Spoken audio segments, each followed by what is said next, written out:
Okey, Assalamualaikum dan selamat pagi. Okey, hari ini kita akan belajar topik yang ketiga iaitu pembungkusan.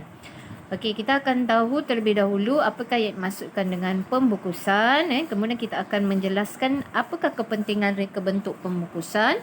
Okey, seterusnya kita akan mengenal pasti maklumat label reka bentuk pembungkusan. Apa yang maklumat yang ada pada pembungkusan lah. Okey, kemudian kita akan menyesuaikan bahan pembungkusan berdasarkan jenis barangan. Jadi untuk jenis-jenis barangan kita ada produk makanan dan juga produk bukan makanan. Jadi setiap produk tersebut kita kena sesuaikanlah jenis pembungkusan yang macam mana. Okey, kemudian untuk minggu ni juga insya-Allah esok atau lusa kita akan membuat lakaran reka bentuk label pembungkusan dan juga pembungkusan lah. Macam biasalah kita akan buat lakaran kecil, lakaran kasar dan juga lakaran komprehensif. Okey, dan yang terakhir kita akan menentukan ciri reka bentuk label pembungkusan yang baik. Okey, seterusnya. Okey, kita tengok dulu apakah yang dimaksudkan dengan pembungkusan. Okey, pembungkusan merupakan satu bekas yang memegang, menyimpan dan melindungi sesuatu barangan lah supaya barangan tidak rosak atau tercemar. Okey, selain daripada tu, pembungkusan juga membolehkan produk dikenal pasti.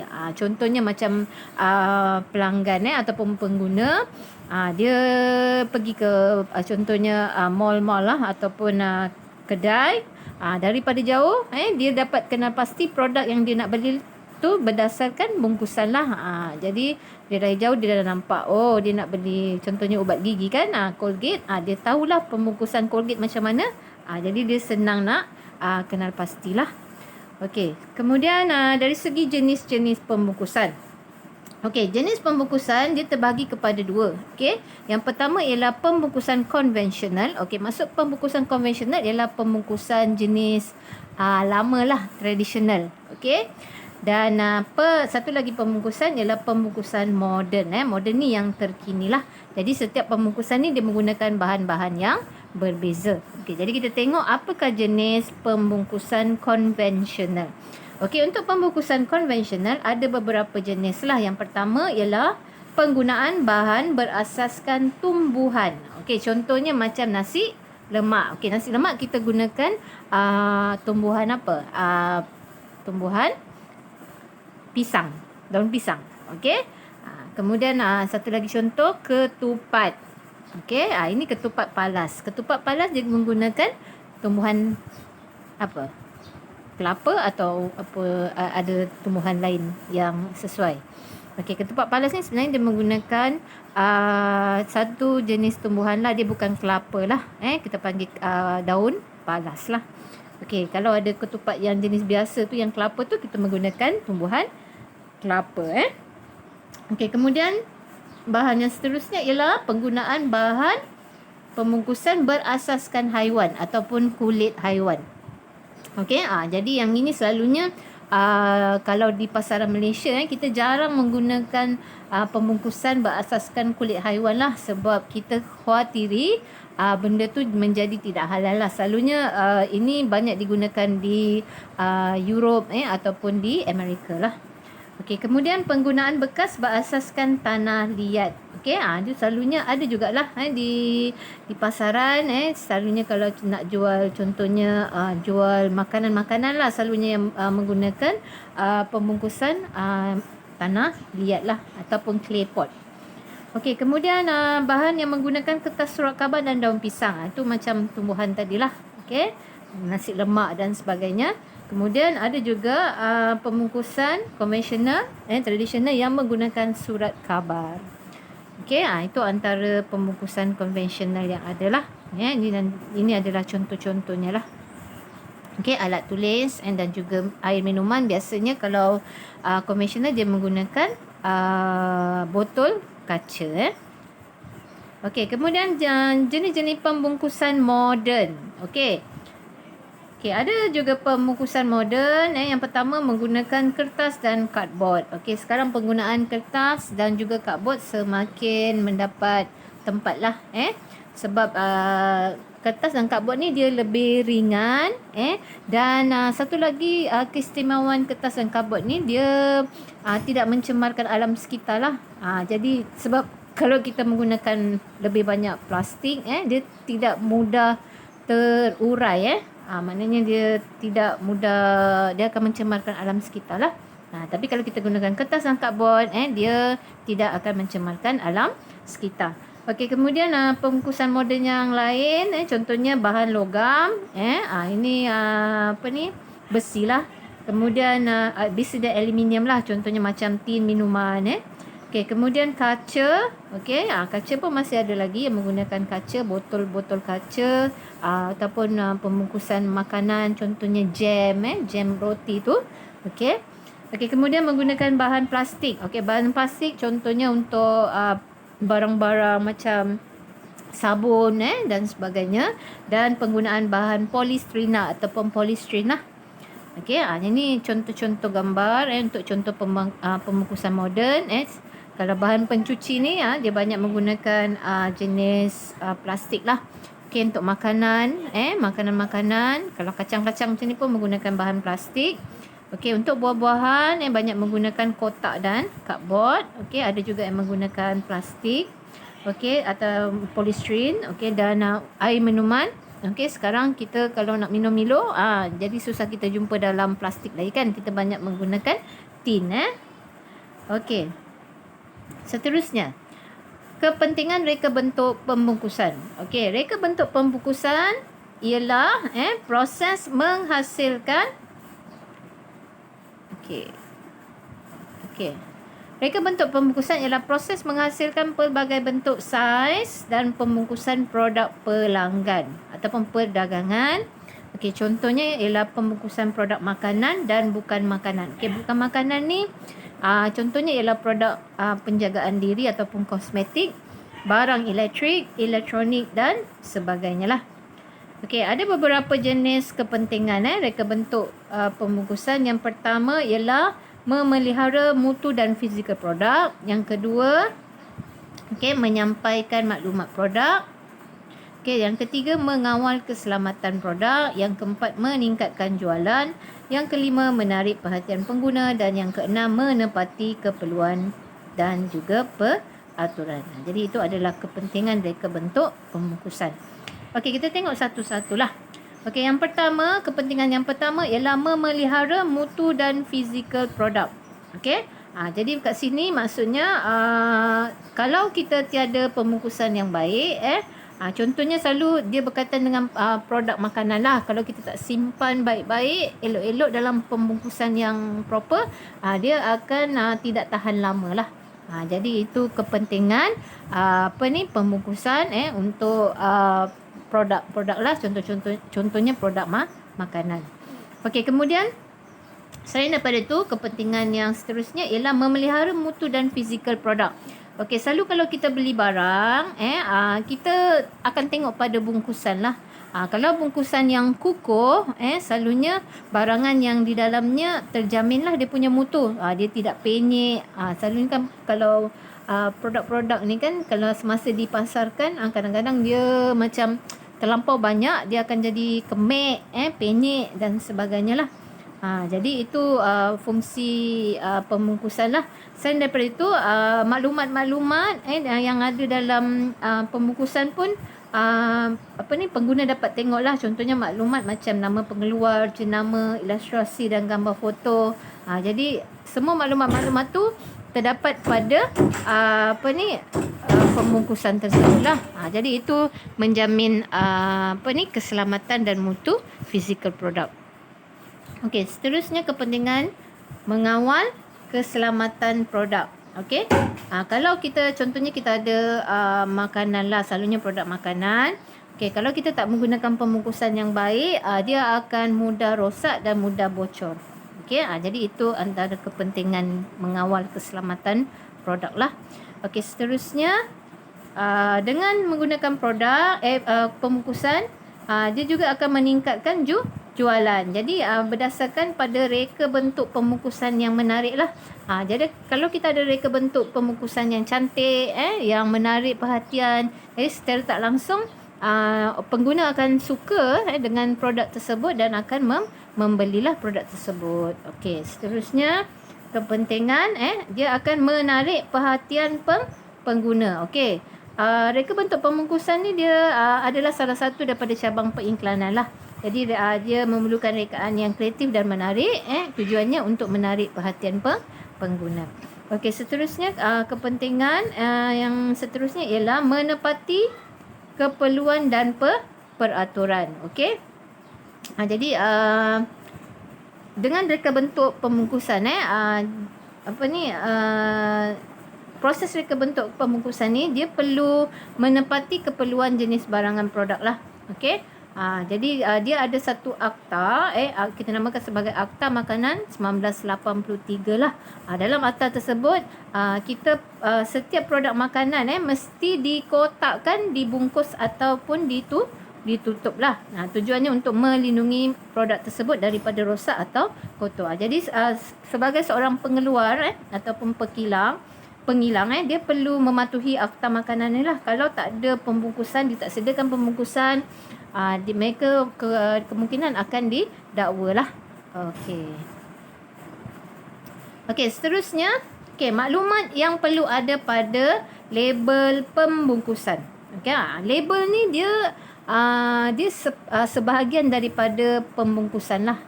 Pembungkusan tu dia punya kotak. Label ni ialah apa maklumat yang ada pada kotak tersebut. Okey, selalunya label ni dia dalam bentuk grafik lah. Okey. Dia akan memberi penerangan tentang pengeluar, nama produk, cara penggunaan, perihal produk dan sebagainya.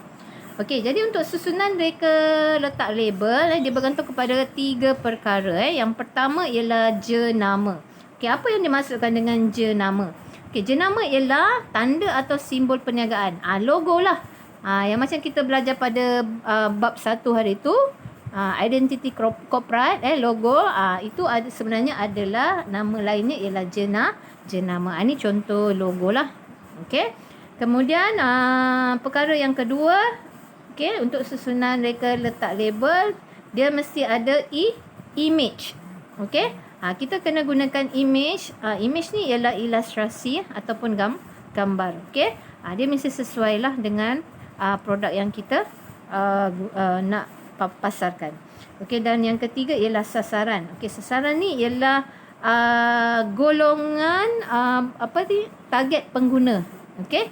Contohnya pembungkusan yang kita hasilkan tu untuk golongan apa? Golongan dewasa ataupun golongan kanak-kanak. Jadi kalau untuk golongan dewasa mungkin cara pembungkusannya berbezalah. Untuk kanak-kanak cara reka bentuk pembungkusannya pun mesti berbeza. Okey, seterusnya maklumat yang perlu ada dalam label pembungkusan. Okey, ini untuk pembungkusan produk makanan. Okey, selalunya maklumat yang perlu ada, yang pertama ialah nama produk, jenama lah. Okey, contoh jenama macam kalau makanan budak-budak kan, Kontos, cheese, dekat sini kena ada logo lah juga. Okey, kemudian yang kedua ialah ilustrasi gambar. Gambar apa-apalah kalau kamu pengilang ataupun mereka bentuk makanan berasaskan cheese, jadi mestilah kena ada gambar cheese lah ataupun gambar-gambar yang sesuai. Okey, kemudian maklumat berat bersih. Berat bersih ni ialah berat kandungan makanan dalam pembungkusan tersebut. Okey, selalunya dalam unit gram lah. Okey, ataupun kilogram. Okey, kemudian nama pengeluar atau syarikat. Ni kontak lah. Kontak number, alamat pengeluar ataupun syarikat yang mengeluarkan makanan. Kemudian tarikh luput. Okey, tarikh luput ni penting Kalau tak ada tarikh luput, nanti kita kena dakwa lah di mahkamah. Jadi mesti ada tarikh luput ni untuk memberi anggaran masa lah. Berapa lama produk makanan ni boleh bertahan. Okey, kemudian aspek-aspek lain, barcode. Okey, barcode ni selalunya mengandungi maklumat harga. Okey, jadi kalau kita pergi pasar raya kan, selalu diorang akan scan barcode dan dia akan keluar harganya lah. Okey, dan isi kandungan bahan pun penting juga untuk kita tahu apa maklumat khasiat lah dalam produk makanan tersebut. Okey, ini untuk produk makanan. Okey, seterusnya untuk produk bukan makanan. Okey, maklumat label yang perlu ada. Yang pertama ialah senarai bahan. Okey, senarai bahan ni ialah apa bahan yang kita gunakan untuk buat. Contohnya kalau kita nak memasarkan bahan kosmetik. Okey, apa yang ada dalam bahan kosmetik tersebut? Mungkin dia diperbuat daripada wangian-wangian. Berapa dia punya peratus wangian tersebut?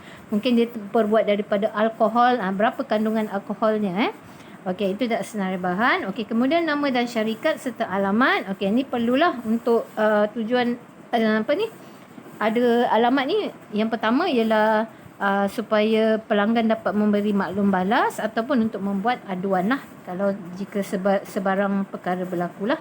Okey, kemudian tarikh buatan dan tarikh luput. Okey, untuk bahan bukan makanan pun dia mesti kena ada tarikh luput lah. Sebab sama jugalah macam makanan, dia ada mungkin dia ada jangka masa yang dia akan jadi rosak. Okey. Okey, kemudian berat bersih perlu ada juga. Okey, dia berat kandungan lah. Berapa banyak? Ada yang 50 gram, ada yang 100 gram. Okey. Kemudian logo syarikat. Okey, logo syarikat memang kena ada lah. Okey, logo ni boleh buat di atas ataupun di bawah. Okey, kemudian cara penggunaan. Okey, cara penggunaan mesti ajar pengguna macam mana kita nak guna. Berapa banyak perlu diletak di kulit lah.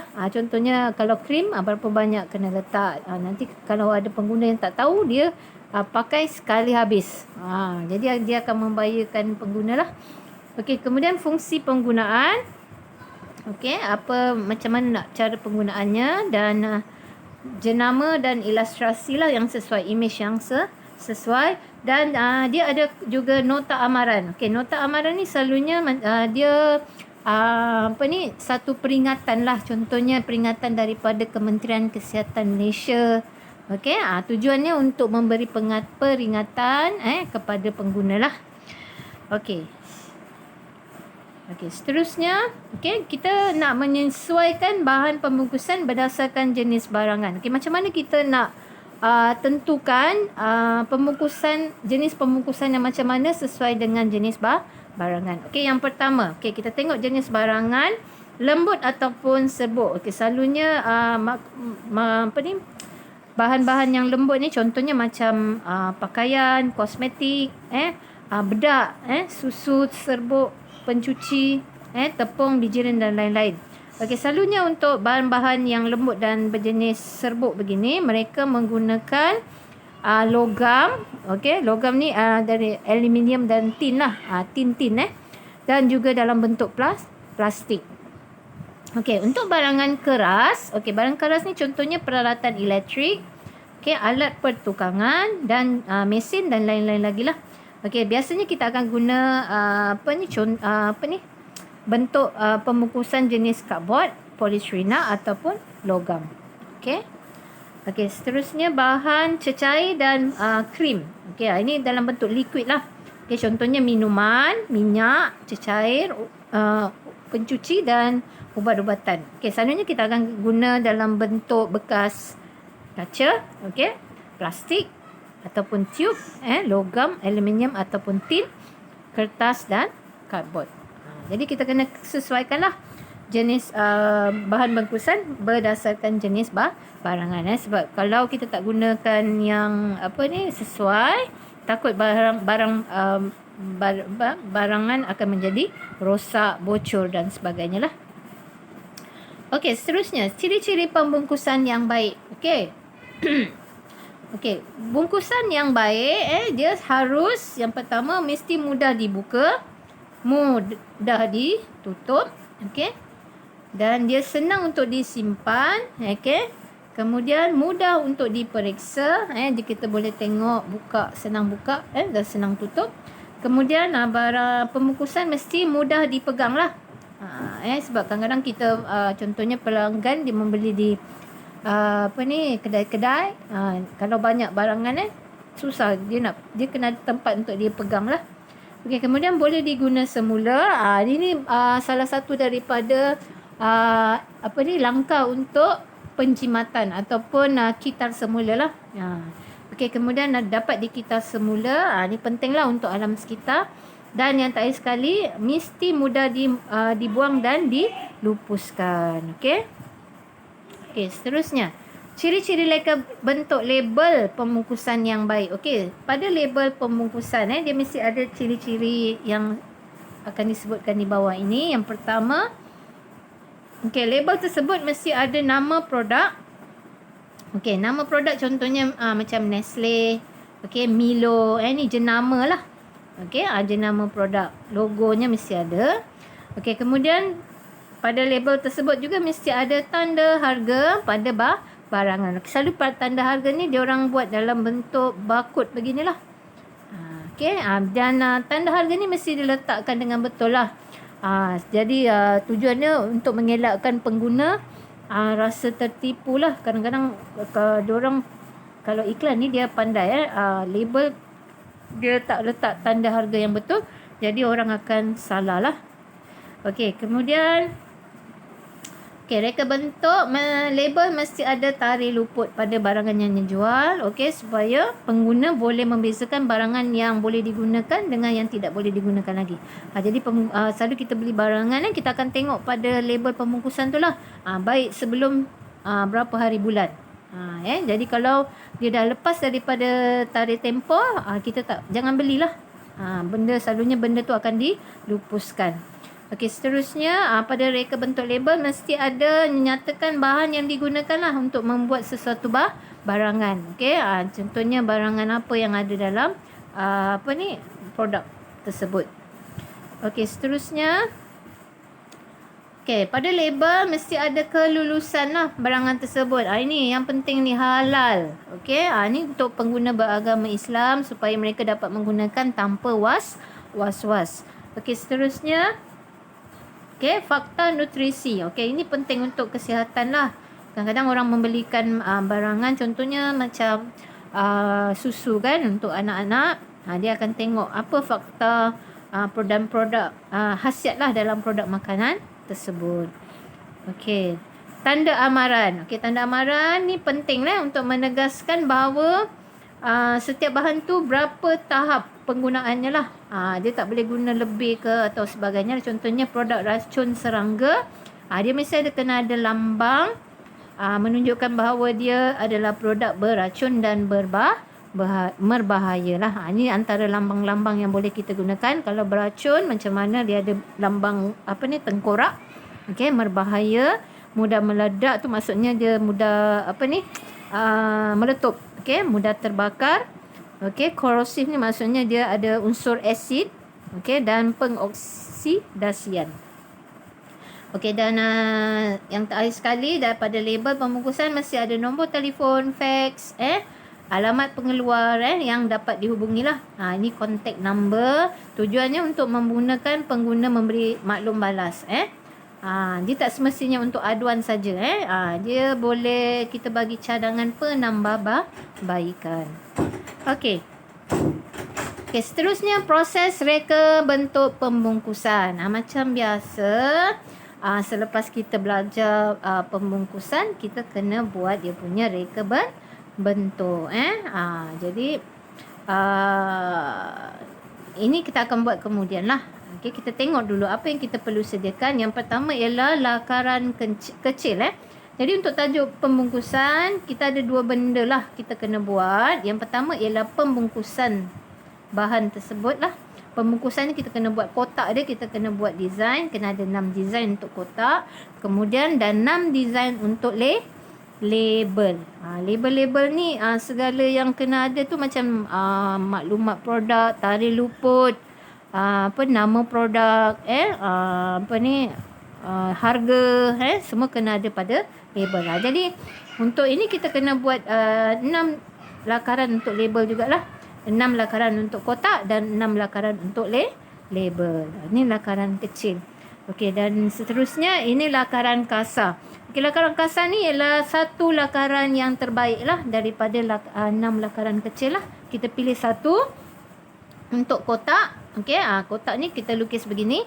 Dan satu untuk label. Okey, dalam label ni ada macam-macam lah. Ada dia punya gambar, image. Okey, ini image. Okey, ini jenama. Ini logo. Logo yang kita buat dalam bab 1 pun kita kena letak di situ. Kemudian kontak, tarikh luput dan sebagainya lah. Ini maklumat-maklumat yang perlu ada pada label. Okey, ini lakaran kasar dan seterusnya lakaran komprehensi. Lakaran komprehensi ni lakaran yang ada berwarna lah. Okey. Okey, itu saja penjelasan dan penerangan saya tentang topik yang ketiga lah, iaitu pembungkusan. Okey, jadi selepas ini kamu buat latihan yang saya sediakan dan hantar untuk bukti PBD.